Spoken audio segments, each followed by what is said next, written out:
The tomb, I soon learned, was below my bedroom. It was very small and completely dark. Its walls were wet and it smelled of death. When we opened the door, it grated loudly. I was glad that it was made of thick, heavy metal. We put Madeline in her tomb.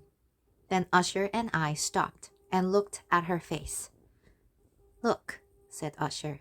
"In death her face has more color. Does she not seem to smile?"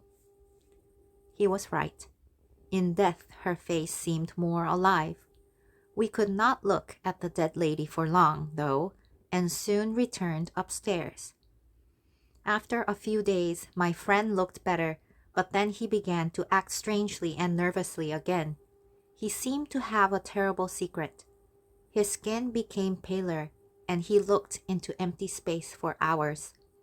He seemed to listen for a sound. He scared me. I thought that he was now going completely mad. Late one night, 7 or 8 days after we put Madeline in her tomb, I could not sleep. Outside there was a terrible storm, and the wind crashed against my windows. Then, between the noises of the storm, I thought that I heard low, heavy, mysterious sounds. I was afraid. I got up quickly, put on my clothes, and began walking around my room. I heard steps outside my door, then a knock. It was Usher. He was as white as sheet, and was laughing like a madman, but I let him in because I was so afraid. He looked around in silence, then said, "Have you seen it? Wait, you will, you will." He hurried to one of the bedroom's large windows and opened it wide. The wind and rain came in. The storm was unnaturally strong, and there was a strange light around the house. "You must not look at this," I said to Usher, taking him away from the window to a chair. "Let's close the window. The air is cold and dangerous to your health. Here, sit, and I shall read you one of your favorite stories. We will spend this terrible night together." I picked up a book that told the story of Ethelred. It was not Usher's favorite story. It was just the nearest book. Usually, Usher did not like stories that were too simple for his intelligent mind.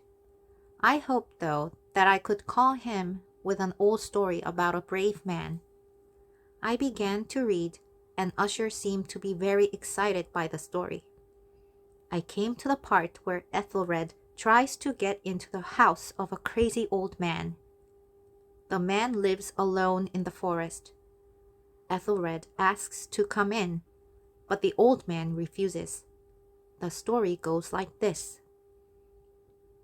The old man refused to let Ethelred in, but a terrible storm was beginning, and Ethelred could not wait. He was strong and brave, and he lifted his heavy stick. He began to hit the door and to break it down.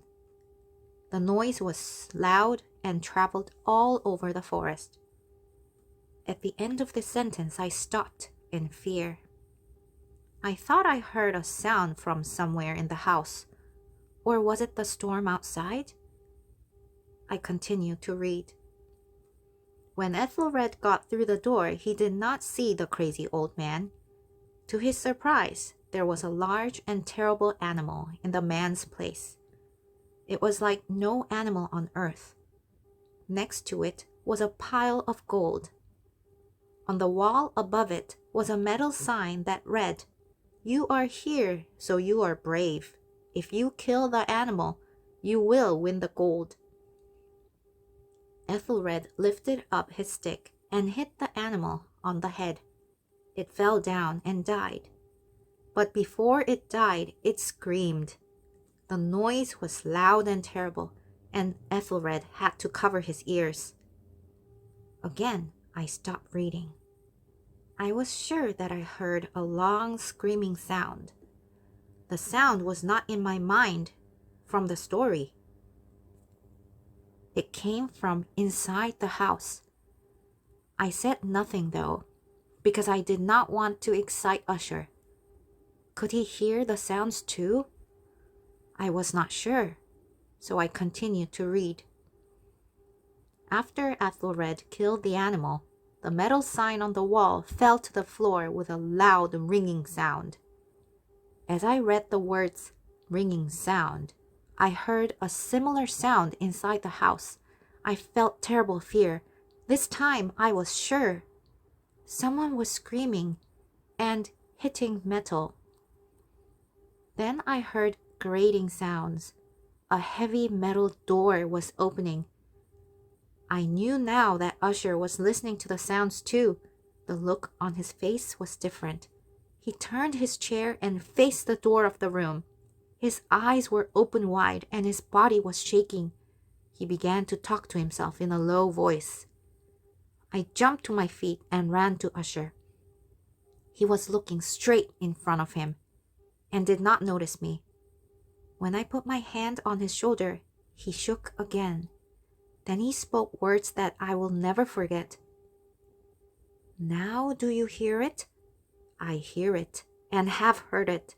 I have heard it for many minutes, many hours, and many days, but I could not speak. Now I am telling you, she was alive when we put her in the tomb. Will she be here soon? Is she coming to punish me? Can I hear her feet on the stairs? Can I hear the sound of her heart? He jumped to his feet. Madman, I am telling you that she is just outside the door. Suddenly, the door of the room opened, and there stood the Lady Madeline. There was blood on her white clothes, and her body was terribly thin. For a few seconds, she stood in the doorway shaking. Then she fell toward her brother with a cry. As they crashed heavily to the floor, they both died.